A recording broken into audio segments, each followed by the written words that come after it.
Maaga pa lang, hawak ko na ang tasa ng kape habang naglalakad sa pagitan ng mga hanay ng dragon fruit.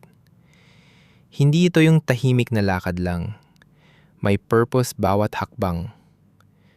Habang humihigop ako ng mainit na kape, isa-isa kong tinitingnan ang mga tanim. Napapansin ko agad kung may kakaiba. May mga sanga na medyo naninilaw. May iba na may puting batik, posibleng fungus. Humihinto ako sandali. Hinihipo ang balat ng halaman. Iniisip kung kailangan na bang gamutin o kaya'y putulin para hindi kumalat. Hindi pwedeng pabayaan. Isang maliit na problema. Pwedeng lumaki kung hindi maagapan. May mga bahagi rin na sobrang siksik ng tubo. Alam ko na, kailangan na ng pruning.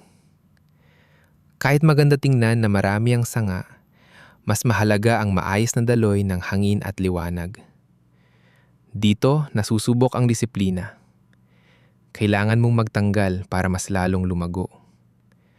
Sa kabilang hanay naman, napapansin ko ang ilang dahon na may kagat. Senyales ng peste. Doon ko na iniisip kung kailangan na bang mag-spray. Hindi basta-basta. Kailangan tama ang timing at tamang dami para protektado ang halaman pero hindi nasasayang ang effort. Habang naglalakad ako, napapangiti ako kahit pagod. Hindi madali ang mag-alaga ng dragon fruit. Araw-araw may kailangang bantayan, may kailangang ayusin. Pero dito ko rin nakikita ang bunga ng tiyaga. Sa bawat malusog na halaman, sa bawat prutas na unti-unting nabubuo. Dahil sa farm na ito, bawat araw may natututunan at bawat hakbang may silbi.